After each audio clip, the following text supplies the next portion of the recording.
Good evening, everybody, or if you're in India, good afternoon. Welcome to the launch of Vandana Shiva's Terra Viva. And before we start, I would just like to begin doing an acknowledgement of country. My name is Susan Hawthorne, and I'm one of the two publishers at Spinifex Press. Renata Klein is the other one. So we respectfully acknowledge the wisdom of Aboriginal and Torres Strait Islanders peoples and their custodianships of the lands and the waterways. The lands on which Spinifex offices are situated are Jiru, Bunurong and Wurundjeri, Wadawurrung, Eora and Noongar. We also acknowledge the many women throughout history who have fought for women's freedom and the freedom of lesbians, often at the cost of their lives. So happy winter or summer solstice to everybody today too. So it gives me truly great pleasure to be speaking today with Dr. Vandana Shiva about her autobiography, Terra Viva, My Life in a Biodiversity of Movements, which is published by Spinifex Press through Women Unlimited in Delhi, India, and especially thanks to Ritu Menon, who Vandana has just been telling me kept pushing her to write this book. So thank you, Ritu, when you get to watch this video. There are some people who have a profound effect on the world, and Vandana Shiva is one of these people. Her work has been recognised with international awards, including the Right Livelihood Award, 1993, the John Lennon Yoko Ono Grant for Peace in 2008, the Sydney Peace Prize in 2010, and you came to Australia for that, that was fabulous. The Calgary Peace Prize in 2011, the Thomas Merton Award, also 2011, and in 2012, she was the Fukuoka Grand Prize laureate. So she's received prizes from many different countries. And her work has touched millions of people around the world. Even those who have not read her books have been affected by her ideas. When I was in India in 2009 for a few months, I turned on the TV one evening and there was Vandana speaking about the impact of climate change on the glaciers of the Himalayas. If you buy a copy of her autobiography, you will get the full list of her books. But just to mention a few here, her first book, Staying Alive, Women, Ecology and Survival, was published in 1988. And her most recent book, co-written with her son, Kartikeya Shiva, is Oneness versus the 1%, Shattering Illusions, Seeding Freedom. And there have been many others in between. But Vandana's life is more than her books, but her books are a key element in her life through which she's been able to get her ideas out to readers around the world. Her organisation, Navdanya, an important seed bank, among other things, is a way of spreading useful information and knowledge, especially the knowledge of farmers, peasants and women. For some context, I first heard you speak about your book Staying Alive at the 4th International Feminist Book Fair in Barcelona in 1990, and it was in that giant room that looked like a ship, a really strange place. So I'm going to go through, I've got some questions for Vandana, I'm going to go through with the chapters, chapter by chapter, so we don't get lost because there's so much in this book. So the first chapter is called Looking Forward, Looking Back. So to begin with, Vandana, could you please speak a little about your family, how your mother, your father and your sister, Meera, a medical doctor, influenced the ideas you've developed over the years? And both of your parents were affected by big events, namely your father by the war and your mother by partition. So can you say something about how family have affected you, influenced? I feel very blessed to have been born to my parents. My father, who was in the army, in the British Army, and fought in the war in Burma, but eventually shifted to forest conservation and became a forest officer. So we grew up in the forest with him. My mother, who was an educationist and inspectress of schools, suddenly, when a line was drawn to divide India and Pakistan, she got trapped on the other side and became a refugee and had to come back as a refugee. And that's when she decided, now I'll be a farmer. She said, I've crossed all the glass ceilings. I don't want a government job. I'll be a farmer. So we grew up between the farm she was setting up as a refugee and the forests of the Himalaya. That's why the forests of the Himalaya have been so close to me. And eventually, the reason I became a volunteer in the Chipko movement. Now, my sister, Meera, she used to read these books in medicine. And I used to say, how can you even look at those ugly, bloody pictures? And she used to look at my books in math. So how can you even look at those equations? We went our own path. She became a medical doctor, did her MD in medicine. I went on to do physics. And I, had a science talent scholarship, which was given to 100 top students of India. We used to be sent to the top institutions, and I was sent to the Bhabha Atomic Research Center, and I was working in the fast breeder experimental reactor. I came home showing off, of how exciting nuclear physics was and everything about Purnima. And Meera just asked me a question, and what about the radiation? And it's not something we are taught in physics. We are taught transition equations. We are not taught radiation harms. So I went into theoretical physics, but Meera really woke me up to the fact that, fission equations are not just equations. They are related to what happens to life. And Meera has constantly been a person who has brought the living world, in a close way. We've done a lot of work together since then, partly because our lives converged, with biotechnology, and we were together at the FinRage conference in Bangladesh. We were invited to the Laws of Life Biotechnology Conference, which is what started me on the seed journey. So, yeah, and I feel so, we're now actually senior citizens. I don't feel that senior, and it's lovely to continue to be together and think together and live together, especially with COVID. People suffered such loneliness. People suffered such rejection.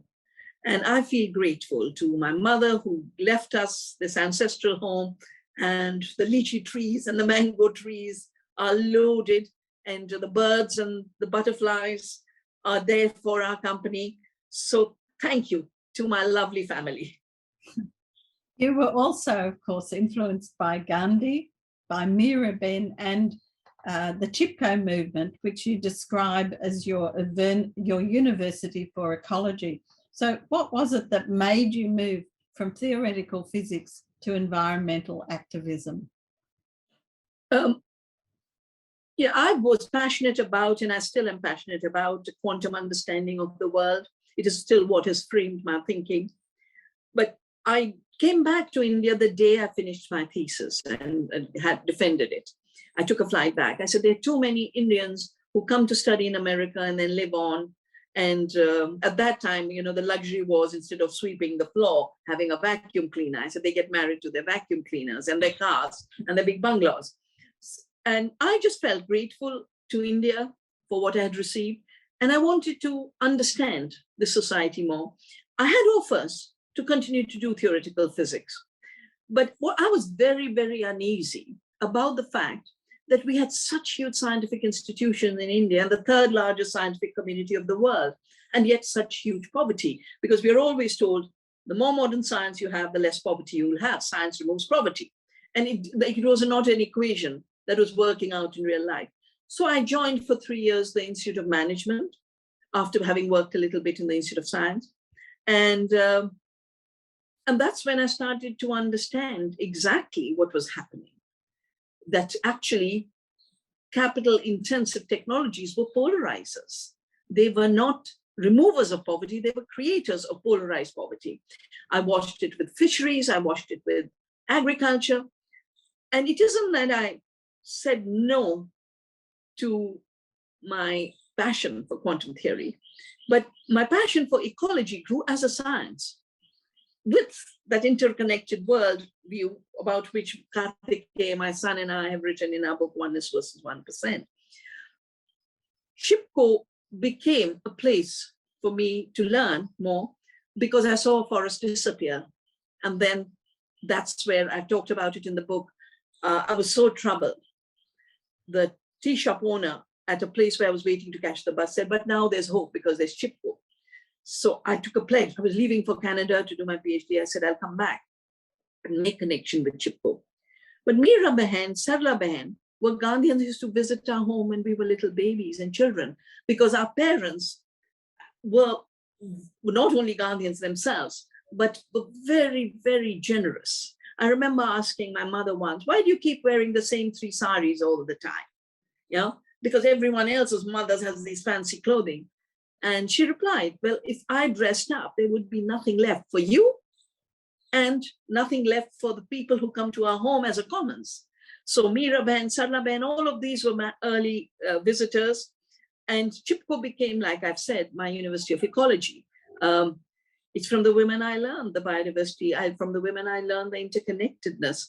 And I also learned from them that, you know, this patriarchal hierarchy of knowledges, you know, that there's those who go into labs and wear white lab coats and they become scientists. And the women who are working the forest and know every species and every process and every conservation process, they are called illiterate, ignorant. And I realized then that this idea of what I call epistemic apartheid was a very big part of capitalist patriarchy.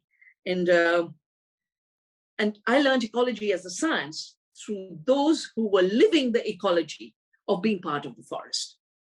And the same carries on with Navanya. Everything I learn from nature, or I learn from my sisters who are practicing farmers. And amazing. And I hope at the end of it, I will be able to share a very beautiful declaration that my sisters prepared at our last big gathering of Annapurna. Annapurna is behind me because in India, we know that everything can be represented as light, as sound, as geometric form, the yantras, or as iconography. And all the good human values have a divine feminine form. So food has Annapurna, the goddess of food. And the farmers say, we are Annapurna, we feed the world.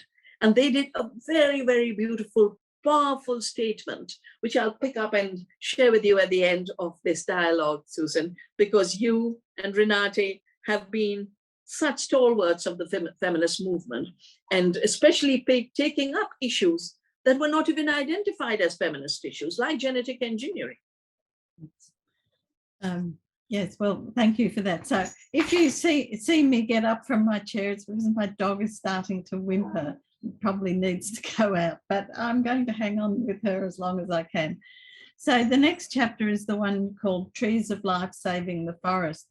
And you mention in that Indian culture has its roots in the forest, that it's the source of ideas and intellectual movement, but also about the deep knowledge base in India around forests, both traditionally and more recent scientific research, and that women have played an integral part in maintaining and building on those layers of knowledge.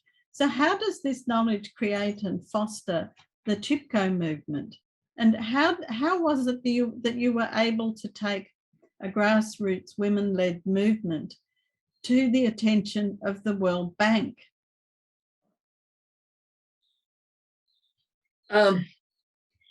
Yes, India is a forest culture because till this craziness of globalization and neoliberalism, where it seems that only national purpose is to build highways to reach nowhere faster. The biggest borrowing of India, of Sri Lanka, is all for building highways and power plants.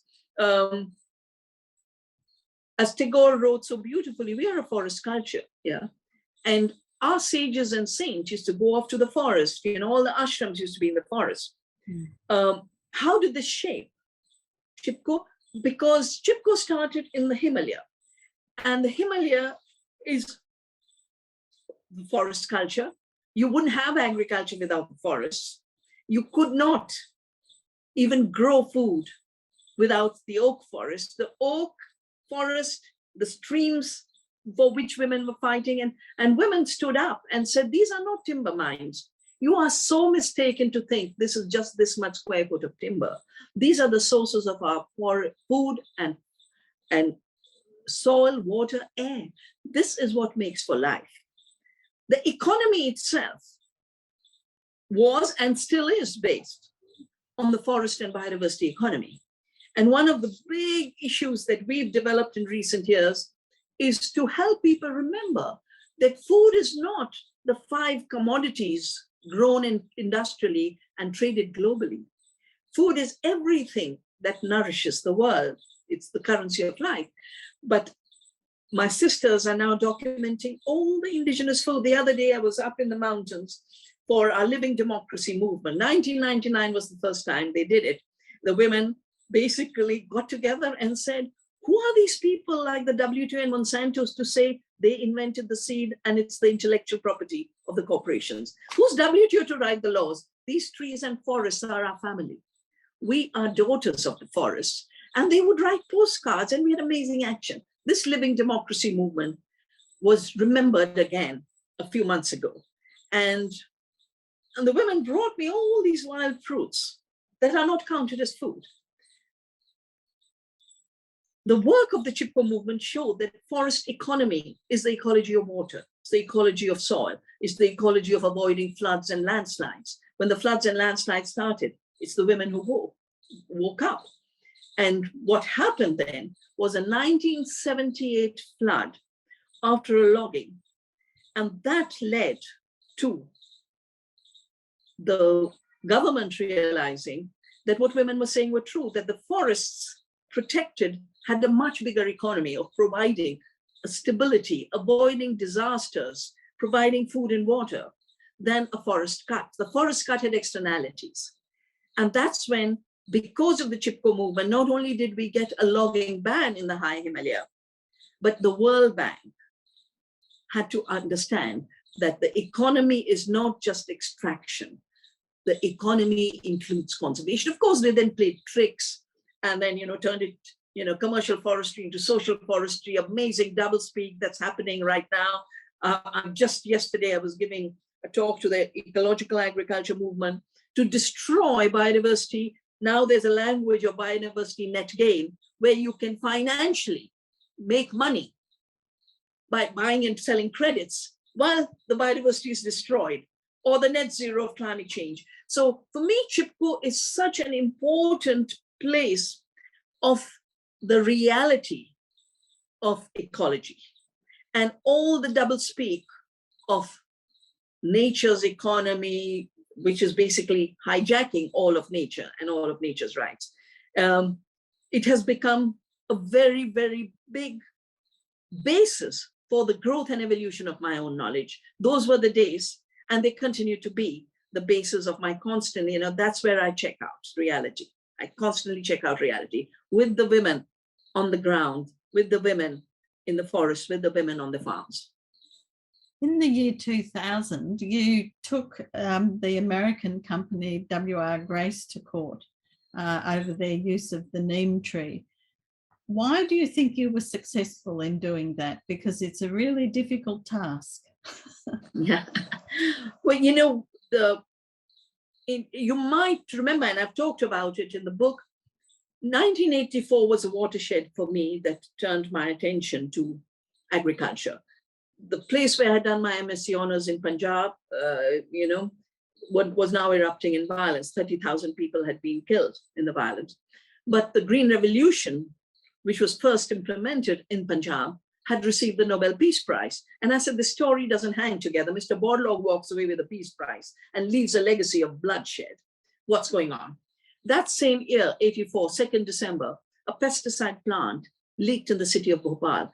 And it was owned by Carbide, which has since then been bought by Dow, which has merged with DuPont and has now got a company called Corteva. And they put very fancy advertisements in BBC as if it's news.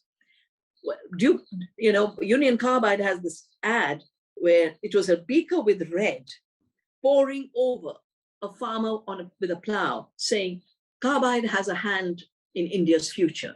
And with that blood pouring down, it was a metaphor of what the disaster Union Carbide would unleash. As soon as the disaster happened, Meera, my sister, went off for medical relief. And she's the one who informed me that when they wanted to know what was the gas that leaked so they could give the antidotes, Union Carbide said, we cannot let you know because it's a trade secret. They let people die for a trade secret. I went down 3 days later with neem trees because neem controls pests without killing people. Yeah, it's a natural pest control agent. So I started in 1984 a campaign called No More Bhopals, Plant a Neem.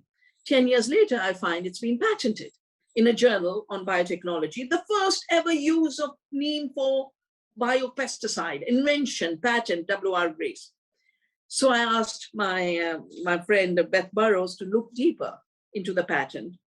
And then I joined hands with Magda Elwet, who was the president of the Greens in the European Parliament, and Linda Bullard, who had been the president of the organic farming movement. And she joined exclusively to make sure that GMOs were not ever allowed in the organic standards.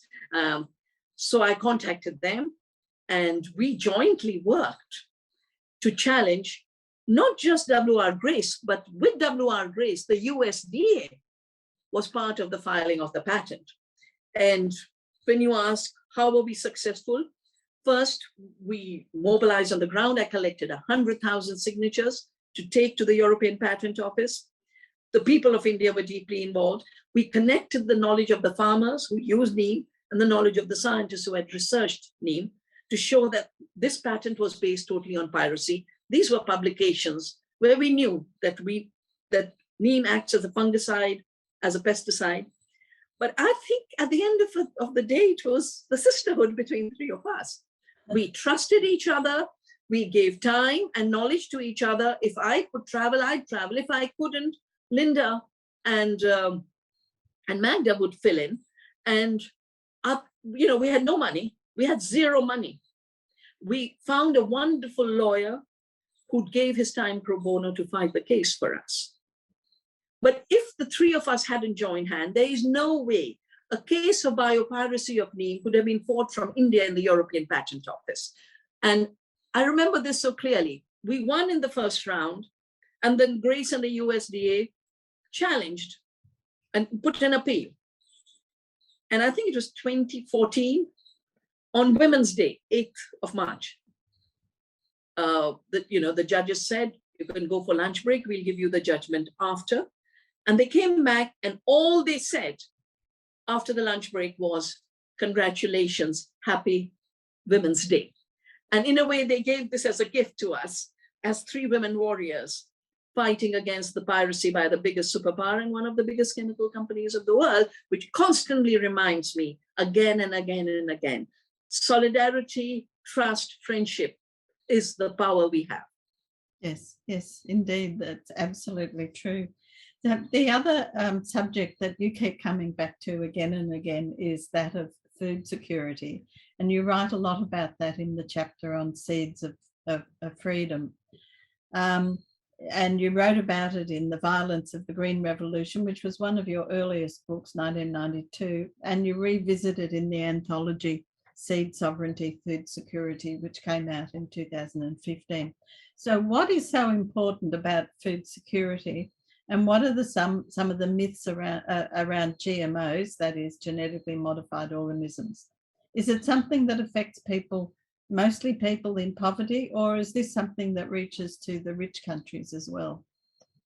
As I mentioned a little earlier, the Green Revolution itself was a myth. First of all, they misused the word green. There was nothing green about that revolution. It left the brown of desertification, it left the red of bloodshed. And that's why I wrote The Violence of the Green Revolution. It destroyed the soil, it destroyed the biodiversity, only to sell chemicals. Mr. Borlaug repeatedly said this whole thing is to sell more fertilizers. So they changed the plants and got rid of the biodiversity. In effect, they reduced the food production, but they confused the food production in a farm with the movement of commodities. And I think that is probably the deepest myths of capitalist patriarchy. They replace creation in nature, creation by women, creation by peasants, and make it look zero, like it's not an economy. And only what can be extracted, the commodity that gets traded, is measured as high yield. So I started to work to show, this, if you look at the total output of a system, this is the low yield system. We work then on seeds. These are low yielding seeds because they're nutritionally empty. Why is food security so important? Because food is what we live by. Food is life. And everyone has to eat. Not everyone today is growing food, but it was the case that most countries were primarily agrarian countries before industrialism and industrial agriculture, and definitely before globalization. Everyone is frantic about the Ukraine war and Africa starving. But why is Africa dependent? Such a large continent, such abundant knowledge.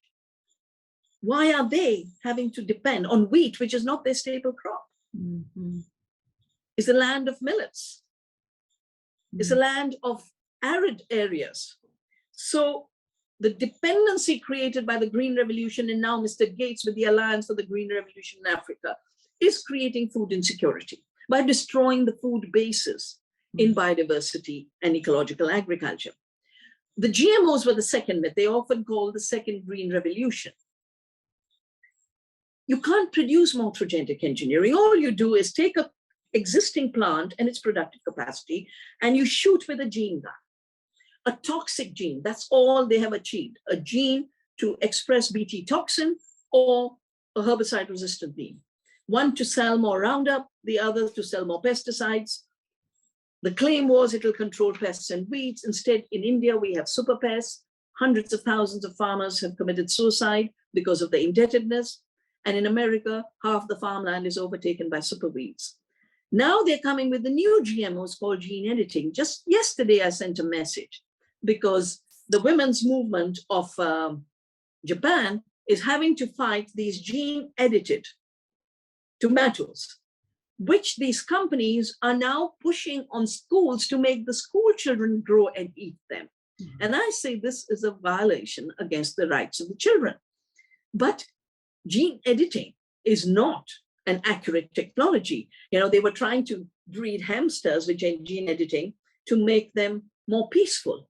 And instead they became more aggressive because A, the traits don't lie in a gene, and two, every tampering of one gene is a tampering of the whole genome. So the place where genetic engineering is wrong is it's based on a false science, a scientifically reductionist paradigm. And that's why FinRage exists. Does it affect only the poor? It affects the poor farmers because of high costs of seed, but it affects the rich countries too, because if everyone is eating glyphosate-resistant GMO soya and corn, you're going to have sickness.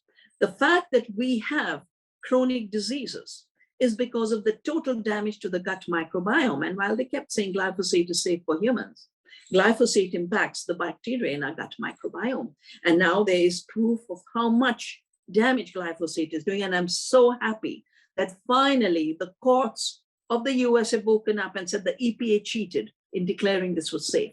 It must be declared as a carcinogen, which it used to be before Morse Monsanto bribed. So the GMO story, which became such a big part of my story, is a story of corruption of science. It's a story of influence of the poison cartel over our agriculture and our food system. And it is a story we must put an end to because there's enough diversity in the world and women have enough knowledge how to grow diversity to ensure we have food security. And that takes us very nicely on to the next chapter, which is about diverse women for diversity. I remember being part of this email group around about the year 2000. It was an email list that included so many women from around the world. It was a hotbed of absolutely fascinating activism, intellectual discussion around food sovereignty, free trade, TRIPS and GATT and others, agriculture, economics, feminism, ecology and biodiversity.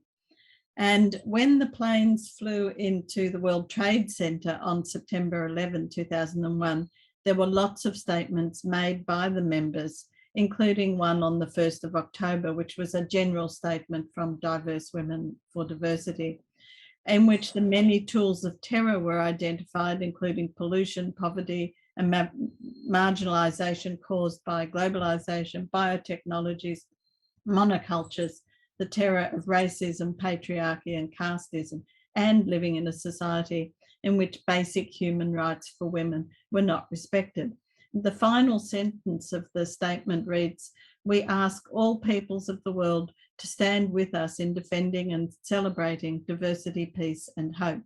And this and many other articles by members were included in September 11 Feminist Perspectives, which Bronwyn Winter and I edited. So just say a bit about how it was that Diverse Women for Diversity began and why did it end?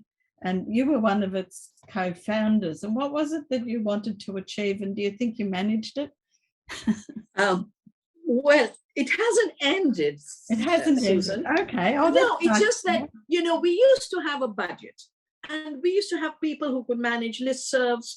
We had resources to be able to organize big gatherings at the WTO, at the CBD. That money evaporated when the attack on the challenging of globalization started. And it was a very organized attack because it used to be said that anti-globalizers are the new terrorists. So when the funding went, the visibility of diverse women disappeared, but we are still around. Yes. And why did we start? And why did we name it Diverse Women for Diversity? Well, you know, we were at the Convention on Biological Diversity, which was really about protecting diversity of the world. And into it, I'd managed to put, by briefing the governments at that time, in the lead up to the Earth Summit, that there'll be impact on biodiversity by GMOs. So we managed to put a biosafety clause, Article 19.3. And then the negotiations on biosafety started, and I was appointed by the UN to be part of the expert group to make a framework. During these negotiations, originally, male scientists and women scientists would be there to ensure that the biotech industry didn't get away with their lobby. And slowly, one by one, the men disappeared. And we were sitting one day and said, how is it only women who survived? And we realized that men were powerful. They were deans of universities. They were heads of departments. And the pressure used to be put. All it takes is a call from Monsanto to the president, say, don't allow this person to go in to the negotiating table. So the women survived because we were marginal. And I've always said, we should not be apologetic about being on the marginal because we get forgotten, we create the space for transformation and change. And I was sitting one day with others who were working on these issues of GMOs and biodiversity, Christine von Weizsäcker and others. And we said, we are diverse women who stand for diversity because the capitalist patriarchs are all trying to create a monoculture. You know, in India, they want a Hindu nuclear bomb. And in Pakistan, the same bomb is the Islamic bomb. But at the end of it, it's about the same bomb and the same GMOs everywhere, the same, you know, same way to, same McDonald's, the same kind of clothing, the same Zara's and H&M's. And we were for diversity, proud of our diversity. And we organized. We organized at the Convention on Biological Diversity. We organized at the WTO. I remember at Seattle, we were present in a very big way. And the grandmothers, raging grannies, you remember this amazing group of women who sing? They were there singing, and we did feasts and we did seminars. And we were a very big part of stopping the WTO in Seattle. So, as I said, you know, diverse women hasn't faded out because the spirit of women in diversity doesn't fade out. Many of our sisters are no more. Dear Jean is no more. Mae Wan Ho is no more. So many of the people who were part of building Diverse Women for Diversity are not there, but new people are there. And I want to mention to you, Susan and Renate, and to your listeners, we will be having a Diverse Women for Diversity celebration. There's no funding, but we're going to do it so that we are able to respond as women to the challenges of our time, primarily the challenge of extinction. How do we change the economic system? How do we change the political system from the grassroots upwards in order to be able to have a chance for people to live. As you know, again, I want to mention that Ritu, who's the one who made me do this book, is also the one who made me do my first book. She had heard me at Nairobi at the Women's Conference, and I was talking on women and environment. And she said, got to write on that. I said, no, I've given up academics. I don't write, I don't publish, I don't do any of that. I've left it all. And she smiled and said, but Vandana, writing can be a subversive activity. And we are a women's press. That time it was Kali for women. So staying alive is the work we have to do. And diverse women are the people who do it. That's wonderful. You have a very interesting chapter called Against Appropriation, GATT and the WTO. And in this, you continue and extend the discussion from the previous chapter with emphasis on the free trade system, its various agreements made by the World Trade Organization, that's the WTO, and the General Agreement on Trade and Tariffs, GATT, and the moves made to include intellectual property rights, known as IPRs, which have a profound effect on all kinds of creativity, including patents, copyright, design, and much else. Can you just say a bit more about why this is such a problem? And are you able to say something about why these WTO agreements are oppressive? And at the end, can you say whether you think it's gotten any better in the last 20 years? Well, I first heard about GATT and the WTO when Meera and I were both invited to the meeting on the new biotechnologies. The conference was called Laws of Life. It was in Geneva and a bit outside Geneva. And here the corporations were talking about genetic engineering as a way to own and patent the seed, and having an international agreement to force all countries to patent seed and make it illegal for farmers to have seeds. They basically said by the year 2000, all seeds will belong to the corporations. That's where Raghavan, who had been exiled during the Indian emergency, and he went to Geneva and started to cover the United Nations. He's the one who told us that the instrument for this forcing of seed patents and life patents was going to be the GATT. And I started to follow the GATT. We created in India a huge movement called People's Campaign Against the GATT and WTO. And later, the ambassador to GATT became the convener of this movement. A former prime minister of India became the chair of this movement against WTO. Globally, we organized to create the International Forum on Globalization, about which I've written, my dear friends, like Jerry Mander, who brought us all together. I personally looked at the intellectual property because that's what I said. Monsanto doesn't invent the seed. Seed's not a machine. Seed has been evolved over millennia by peasants, by women, by indigenous people. But along with it were two other agreements that make a difference to what we eat, or if we eat or we don't eat. An agreement on agriculture that was written by Cargill, the world's biggest grain trader. The agreement on ag trips was written by Monsanto. They said we were the patient, diagnostician, and physician all in one. And then basically a third agreement that forced junk food on the world.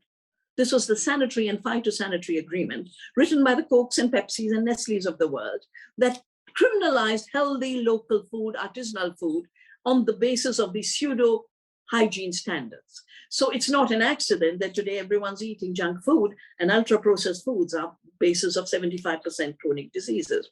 You ask if anything has changed, it's become worse. We've all lived through COVID. My sister Meera works on patents on medicine.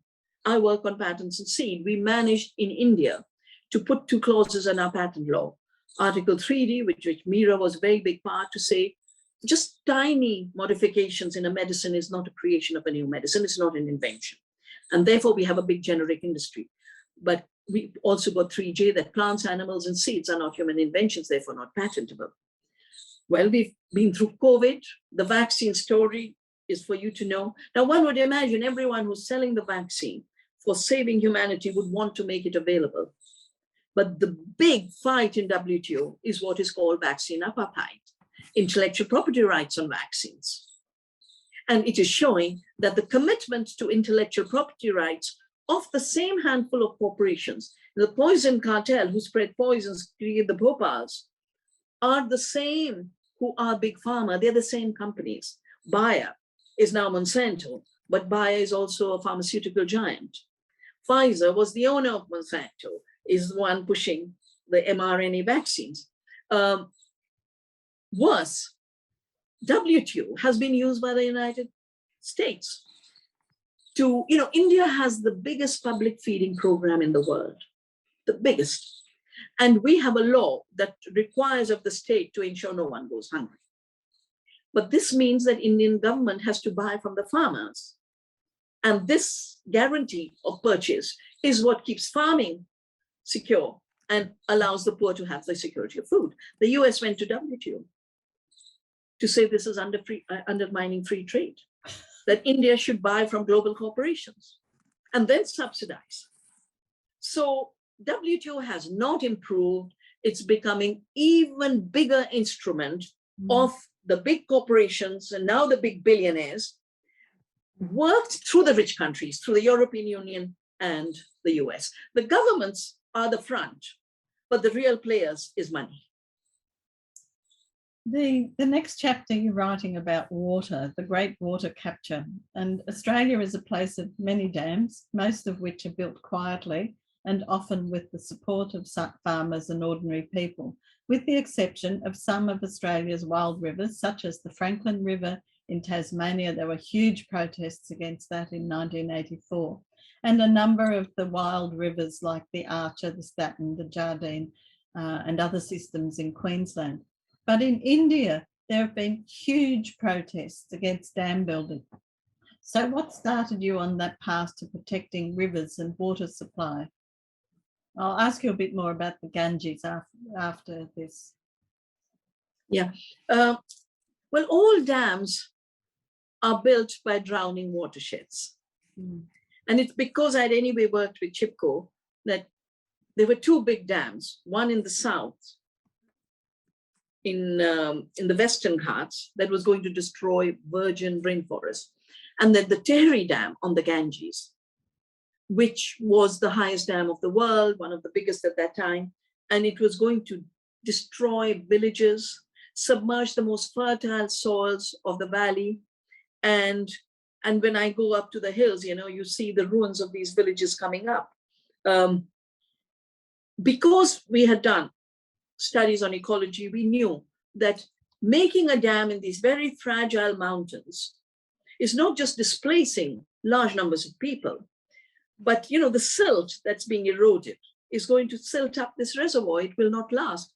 Sure enough, the other day we counted 1,000 landslides created by the dam itself as the water moves along this. The Himalaya are the very fragile and young mountain system. So it doesn't work. And I'm a part of this movement of the rights of Mother Earth.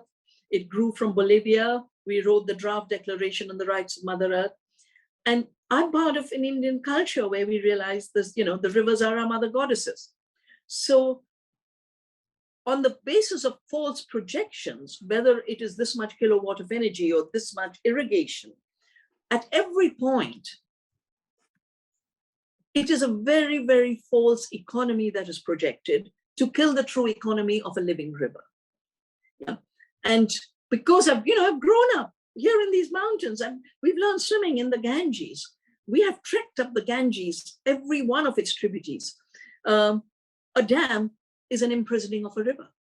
And as I've written in my book, Water Wars, in the early days where dam building was big with the Army Corps of Engineers, they talked about raping the river to bring her under control. And that same metaphor of domination and rape is what has guided dam building, to imprison free-flowing rivers, which perform so much of benefits all down the ecosystem. And the language they use is the water that is not imprisoned in the dam is wasted water. No, it's the way the river was flowing and creating and sustaining life. The Ganges, of course, is a hugely, hugely famous river.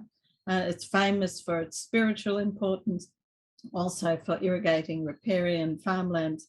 So what have been the so-called developments that have been in a move to privatize the Ganges and other river systems in India? And what has been the resistance to this also?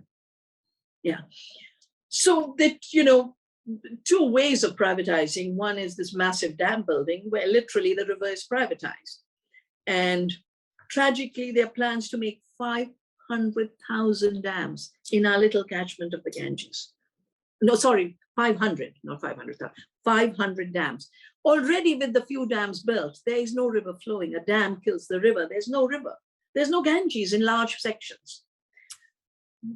But it has huge implications because this dam building, again with the fragile mountains, is blasting the mountains.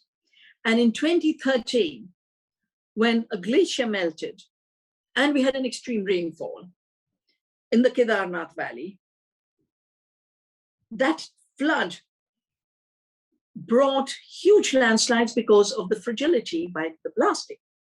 And the entire mountain slipped. According to local people, 20,000 people were washed away. Every bridge, every highway, all villages were washed away. We had to build a tram, a little cable car, because the children were walking 8 hours every day, 4 hours to cross the river, 4 hours back, because all the bridges had gone. And they begged us and said, please. And somehow we managed to put together a cable where the children could cross. 2021, another disaster took place because of dam building. Climate change combined with dam building is a lethal disaster. And this one is particularly painful because a glacier was melting, an avalanche was melting, flood came, dam was being built on Rishi Ganga, and the floods didn't just destroy, 200 people were killed, destroyed the valley, destroyed villages, but the original place where Gaura Devi took action, the village, Raini, the beginning of Chipko, is now sliding.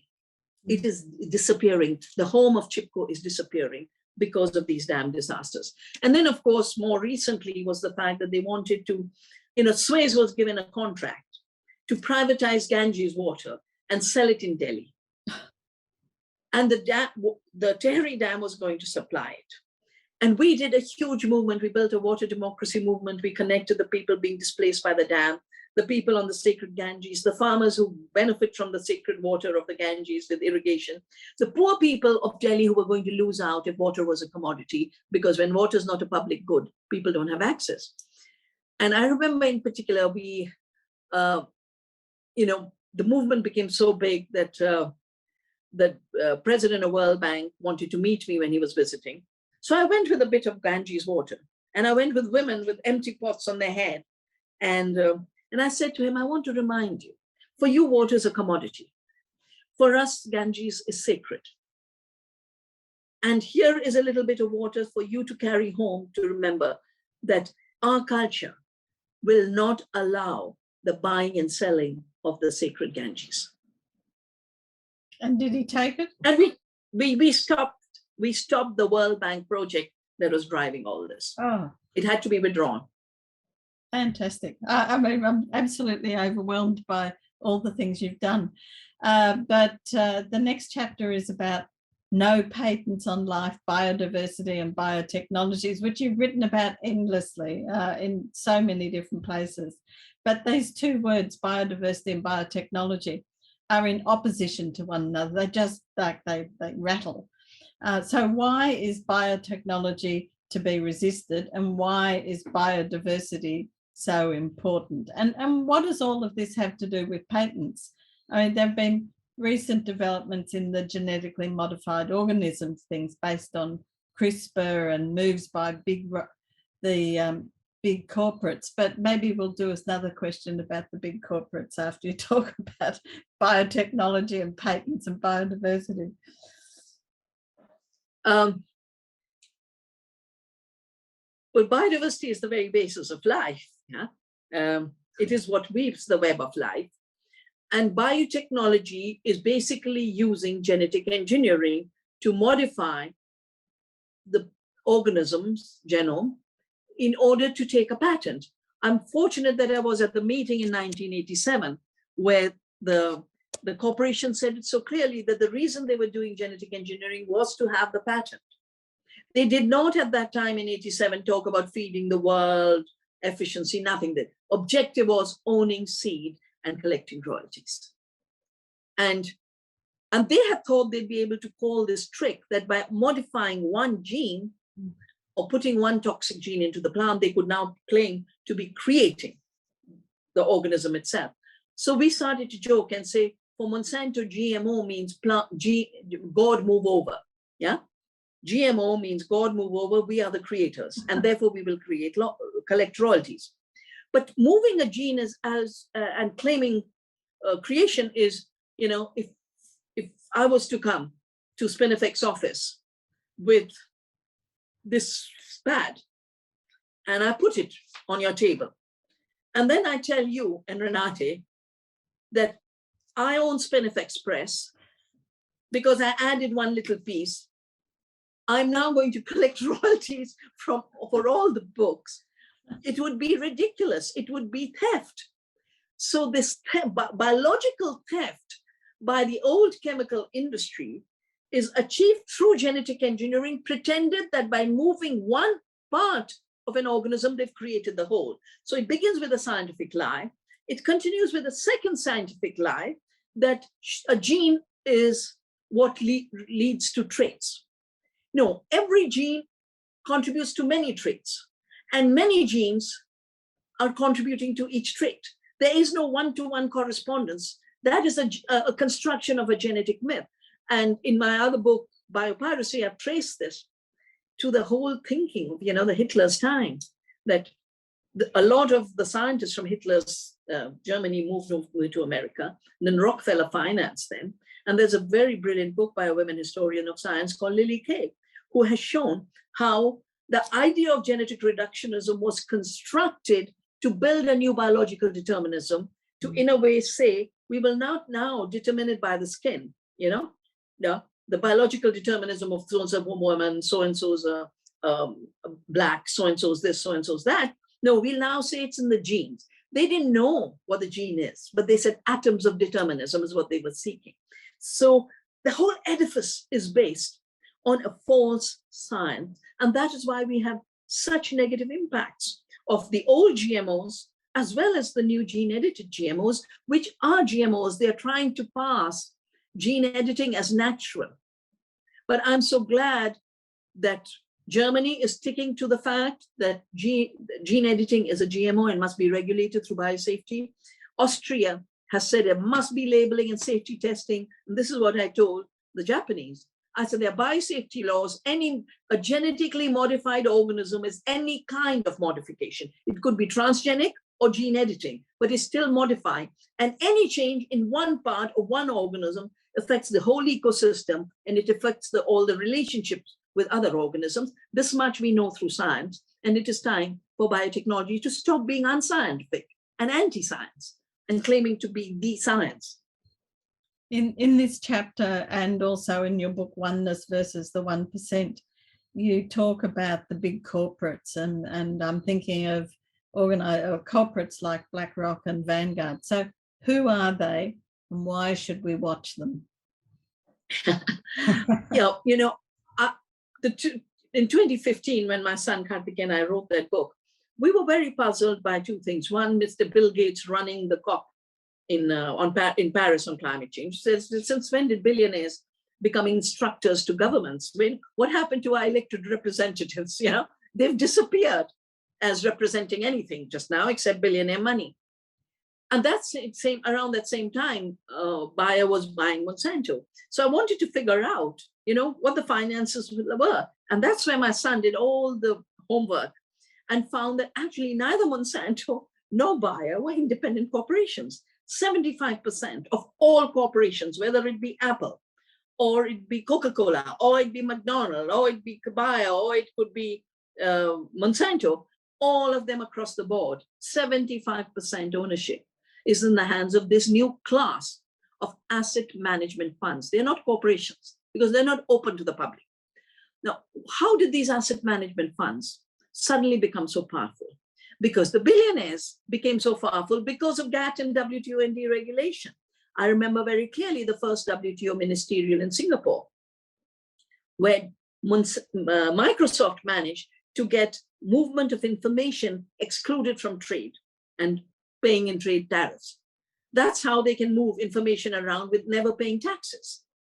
But if they had treated it as a trade and service which is taxed, they wouldn't have been the billionaires they are. And the society would have had more control on them, and society would have had more wealth. But more importantly than that, these billionaires found new ways to extract rents from us in everything, whether it be from the sea through biotechnology or through software. Yeah, look at the amount, if add up everyone's contribution to the billionaires in terms of the rents we pay for the digital world. And we have a whole section in that book on how the digitalization of the economy was pushed. India is constantly used to push the new experiment for the billionaires. So in effect, the BlackRocks and the Vanguards are really the billionaire money. And when you take the fact into account that 10 billionaires have as much wealth as 40 to 50% of humanity, we are talking about the two asset management funds that control that money are then driving the world. And they are therefore pushing the world to more and more destructiveness. They are financing the destruction of the Amazon for GMO soya for animal feed. They are the ones pushing GMOs because GMOs bring royalties. An open pollinated seed, a seed saved by a farmer creates a bigger economy for the butterflies and the soil organisms, but creates a zero rent economy for the billionaires. So I think it's very important to look out for BlackRock and Vanguard and the billionaire behavior, because now particularly, especially for the ecofeminists, I would point this out, now particularly they are trying to own the last function of nature, the last processes of nature, the last product of nature, the last service of nature through new natural asset companies. Natural asset companies. So nature from being nature and alive is being converted into a financial asset. And they're dreaming of $4,000 trillion. $4,000 trillion by selling fictitious water, fictitious oxygen, 100 times over through the algorithms on the financial world. So we really need to watch this, and we need to find new ways to not allow their power to expand and to shrink it, because it is illegitimate power. There was no power in BlackRock and Vanguard in the 2008 crisis. That crisis has allowed BlackRock to grow. Today, BlackRock is 10 trillion. It's pretty terrifying, really. So the second last chapter you write is called Staying Alive, Climate Chaos, Climate Action. Here in Australia, we're definitely feeling the effects of climate change in massive fires, especially 2019 and 20, the colossal floods just this year and huge storms. And in India, I heard the other day that at the beginning of the summer monsoon season, your temperatures in Delhi had skyrocketed. Your book, I think it was something like 40 degrees or 50 degrees in Delhi, which is horrifying. Your book, Soil Not Oil, Climate Change, Peak Oil and Food Insecurity, was written in the lead up to the climate summit that year in Copenhagen. And there have been so many summits since then. Have government and corporate positions changed at all? Will we be saved if we all drive electric cars? And what can we actually do to reduce the impact of climate change? I'm not asking much of you, Vandana. Yeah, well, as I mentioned just now, the polluters, the people who have put all that pollution into the atmosphere, the greenhouse gases, are the ones who are finding new ways to make money out of that pollution.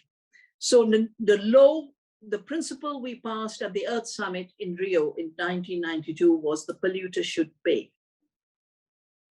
At Glasgow, new tricks were created. The polluter gets paid. Among these tricks are systems called net zero. Mr. Gates, I have his book here, How to Avoid a Climate Disaster. He writes in this book, net zero does not mean stopping pollution. It just means finding an offset. So and the same is for biodiversity. A highway can destroy a forest, but all you have to do is find an offset in an indigenous land somewhere that wasn't destroyed and claim it as yours under the new natural asset companies. You push everyone into debt and then use your finance to run their lives. That's where they would like to go. So governments and corporations have changed their position, yes, but to be more greedy and to be more destructive and to be more false.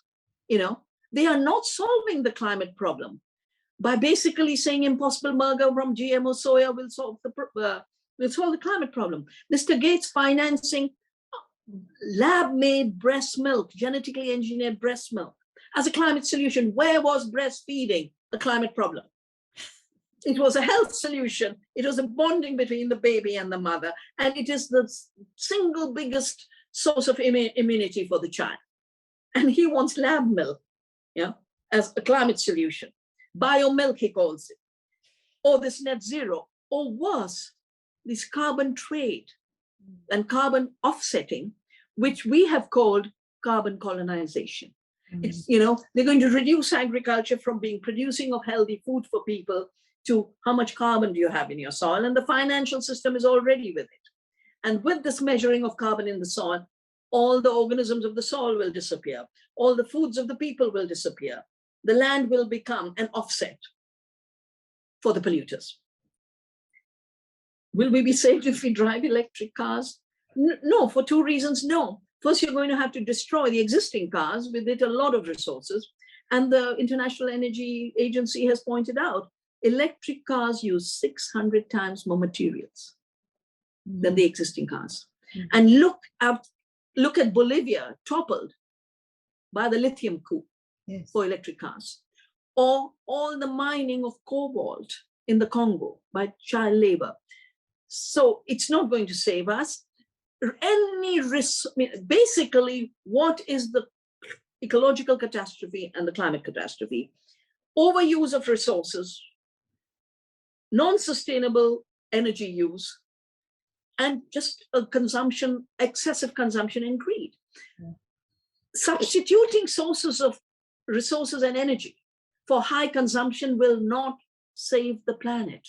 We have to live within ecological limits on the one hand, and the social limits that these resources are commons to be shared by all. Nobody gave the billionaires the right to own the water, to own the air, to own the soil, to own the land. What can we do to reduce the impact of climate change? Well, that's what we do in Navdanya. And I do hope that, when we organize the next Diverse Women for Diversity gathering in March, before that, I'm going to offer an ecofeminist course, that some of the listeners will be able to come. I'll just give you 3 examples. When you do organic farming and you do biodiversity intensive farming, what is biodiversity intensive? You're letting plants grow. What do plants do? They take carbon dioxide and the sunlight, and through photosynthesis, they give you food on the one hand and oxygen on the other. They are the biggest carbon sequestration system. Some of this goes into the soil, either directly through the liquid carbon pathway or indirectly through the leaf fall or through the crop residues. Research is now showing, on our farm, we have 100% more carbon, 100% more nitrogen, and the farmers next door who are using nitrogen fertilizer have a minus 22%. They're losing nitrogen. But we have micronutrients in the soil. We have 3,000% more fungi in the soil. What are the fungi doing? They're bringing nourishment from the soil to the plant. And that's where the food nourishment comes. That's why chemical soils are losing all nourishment. 70%, 90% of nourishment in the foods of Europe and the foods of America has gone. So while we solve the climate problem, we also solve the food security problem. And we solve the biodiversity problem. Just this summer, you talked about the heat. I was sitting at the farm. It was hotter than we've ever seen. And I said to my team, let's measure. Let's measure the soil on our farm and the soil in the forest next door, especially our farm with all the trees around it. the temperature difference was 25 degrees centigrade between the urea farm and our biodiverse farm. Wow. The soil moisture difference was 15%. So we are creating deserts with chemical farming. With ecological agriculture, we are regenerating the soil, the biodiversity, and healing the climate cycle. Because these are not separate problems. They are one problem of an assault on the living processes of a living earth. And working with the living earth, which is what ecological agriculture is about, which is what ecofeminism is about. Yes, we can. We can increase resilience. And it's not that some of these disasters are just going to go away. We are now having floods in the Northeast, but when you have flood tolerant and soil tolerant rices, it does help you survive. And the next season, you'll be able to have a crop. So there are solutions which the billionaires don't look at, can't see, but they are in the hands of peasants and women and indigenous people. And these are the solutions for not just dealing with climate change as a phenomenon, physical phenomenon of disaster, but a change in mindset. I think that's the whole issue. In my view, climate change is a result of a fossilized mechanical mind that does not see energy as anything else that comes from them, that comes from outside. The self-organized, powerful capacity of living systems, including the self-organized power of women, is what they are blind to. And that blindness is the denialism that is pushing us to disaster. And all we have to do is remove that blindness and take away the power that allows them to impose that blindness on all of the world. So when I got to the last chapter, which you called We Are the Biome, We Are the Virome, I actually had to look up these words because I sort of had a sense of what they might mean, but I didn't really understand them. So what I came up with is that biome is a distinct biogeographical area that can span continents and include multiple habitats, and that virome is an assemblage of viruses in a particular environment or body. So why are these concepts important? Well, they were always important. They were always important. But, we've had a conservation idea with big mammals. And we forgot that most of the world is actually microorganisms. And we are walking microbiome, Yes, it's the large areas, like large geographical areas, but 90% of us is our gut microbiome. And that's 100 trillion microbes. And they run our body, they run our mind. And they depend on nourishing food. So the biodiversity outside is mirrored by the biodiversity within us in terms of a healthy system, but also in terms of a disease system. And the soils are diseased, our gut microbiome is also desertified. And the virome, the virus, of course, got privileged status with COVID. And I couldn't believe the literature that was coming out, We've got to declare war on the virus. We've got to finish up the last virus. Well, there are 300 trillion of them on each of us. How many will you kill? How much warfare do you have to declare? And that's why the virome and we are walking biomes, is a new recognition that we are not atoms insulated from the rest of reality. We are interbeings. We are shaped by other beings. And the most important beings are the little ones that missed our sight.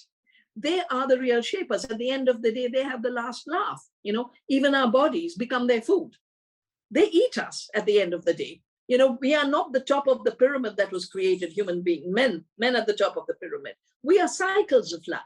And in that cycle of life, the fabric of life is managed by the viruses and the bacteria, the fungi in the soil. The soil fungi are the most amazing creators of soil fertility and soil health. So I think the arrogance of capitalist patriarchy, of anthropocentric thinking, humans are superior, men are superior. I think the viruses and the bacteria are inviting us to have a new democracy of life, to become more humble in terms of, and I've always celebrated the small, but I think the viruses are teaching us, even more importantly, how important the small is. And you'd better treat it with respect and harmony. That's the only way to deal with that level of diversity. You cannot engineer 300 million of them on each human being. So engineering 300 million on 7 billion human beings is an impossible project of power and control. And so it's better to be healthy, live healthy, and let diversity flourish within us and outside us. Well, thank goodness for that. You never stop thinking. And your book touches only briefly on the corporate malfeasance that we see around us. To what extent do you think it's possible to stop the digital takeover by the likes of Bill Gates or the trans-billionaire funders such as John Stryker, Jennifer in inverted commas Pritzker, and Peter Buffett, son of Warren, whose foundations and companies continue to exploit the earth, animals, plants, and people, and who even deny that a woman is a woman? Well, I can tell you about Bill Gates because, that book, Oneness versus 1%, was really trying to solve the puzzle of Gates. But then I also worked with all the movements of the world working on different aspects of Bill Gates' activities, people working on geoengineering, people working on the health takeover, people working on the media takeover. And we brought out a book which has been published, which we published as The Gates to a Global Empire, but has been published in the US as Philanthrocapitalism and by Synergetic Press. When you ask, can you stop the digital takeover? The first is each of us has to reduce our digital footprint because it is a surveillance economy. And it makes no sense to just hand over your data unnecessarily. You've got to be very, very cautious. The second is that data mining is at the end of it for manipulation, of our minds. It's called behavioral science. And basically manipulating our mind for two purposes. Either to sell us junk we don't need, and people will know that, if you're wearing a red shirt, if I'm wearing this magenta, and if I was on these Facebooks and all, magenta clothing would keep popping up on my screen. That's how they push commodities and consumerism. But it's so clear during Mr. Trump's election, the 4 messages of hate were pulled out of the Facebook data by Cambridge Analytica. Hate against women, hate against Blacks, hate against Muslims, hate against migrants. So hate is an extractive process and can be manipulated. Love, of course, is lived. Yeah, love is not an external input system. It is a self-experience system. I think each of us has to be resilient, just like we have to have climate resilience, just like our souls have to have resilience, just like we have to have ecological resilience, we have to have intellectual and mental resilience, because the place to block this experiment of behavior modification is to know who you are, to live your truth, and live your relationships with truth. Well, Vandana, it's been truly wonderful to hear you speaking with such passion about all of these movements that you've been part of. Now, it is possible if anybody wants to put a question on the chat or you want to raise your hand, we could have a few questions, but we will have to finish up within about 10 minutes.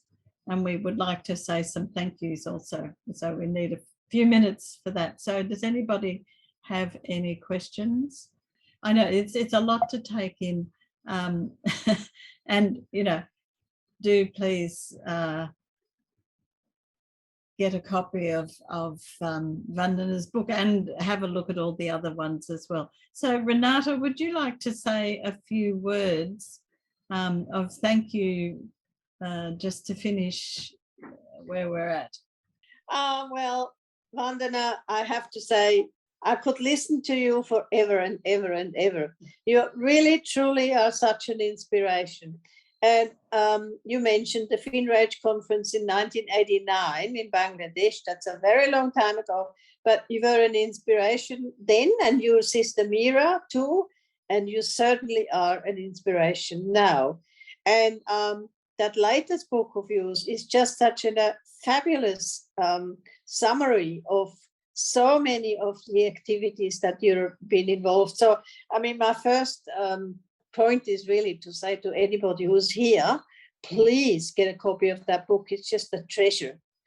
Now, I also want to thank a few other people, and amongst them definitely has to be Ritu Menon, who can't be here this evening because I think she is actually on holidays. How can she be on holidays? Anyway, if it wasn't for Ritu, and Vandana said that herself, I think Staying Alive would probably not have seen the light of day. And Staying Alive was a really, really important book for all of us to kind of start the whole feminist revolution in terms of, from a biological point of view. So thank you for that. And of course, Rita didn't do it by herself. There was also Urvashi Butalia, and they together ran Kali. And so Urvashi needs to get a big thank you too. So that's the big thank yous. Then the equally big thank yous are, of course, to Vandana for being so incredibly productive and taking all these big problems often on your shoulders and trying to point out a way out of it, or at least, not going under, which sometimes these days seems to be the most important thing to do, not going under and let ourselves be destroyed by all these really disastrous forces like the billionaires in America who just want to see us all disappear because they would like to have transhumanism be the next thing. You don't need any women, you don't need any babies, you can just do it all by yourself in your male brain. So thank you 1,000 times to Vandana and Mira and all your co-spiriters in Nadanya. And I mean, that would be wonderful to come and see you in March 22. We have to tell our dog, sad times ahead of her because we can't take her. So then I really want to thank briefly the Spinifex team. Susan and I obviously have been doing Spinifex now for 31 years, and that's a fascinating, wonderful job. We're very privileged to do it, although it's also terribly, terribly a lot of work and time consuming. But we couldn't do it without all the other women involved in Spinifex. And there's Rachel McDermott, who is a very, very important marketing guru and technological guru also. So thank you, Rachel. Then there's Pauline, our editor, who always, her name is Eagle Eye, and she always finds all the mistakes that we don't see. Then Marilyn, who's been our office manager for a very long time and continues to be, and Sharon, who is our warehouse manager, who sends out the books, because without Sharon, there wouldn't be any books sent out, and then we would be the poor, and you would be the poor because you wouldn't get your books that you bought. And lastly, but not least, Caitlin, who does all the social media and does Twitter and occasionally fights with our foes. Not that we have many, we have mostly just admirers. Ha ha ha ha. Because we're such lovely women. Such lovely women have been not controversial at all since 1989. So I should just toast to all of us, to Vandana, to Mira, to all of us, to Farida in Bangladesh, to continue doing what we're doing and being subversive and never trying to think we're too small and they're too big. Because really, they're just idiots, quite frankly. And we are all very, very clever, biodiverse women. And so let's just drink to that, and let's just hope for the good conference next year. And in the meantime, get your copy of Vandana's book. And whilst you're getting this copy, get a few others of her books as well. So thank you to all for coming. This will then go up on our Spinifex YouTube channel. We have a YouTube channel. And so hopefully many more people will be able to hear your really inspiring words, Vandana, because it was truly inspirational what you said this evening. So thank you to everybody for coming, and especially Vandana for making the time to speak with us, and Susan for chairing it and asking all these good questions. And see you next time. Okay, bye. Bye-bye. Thank you. Bye-bye.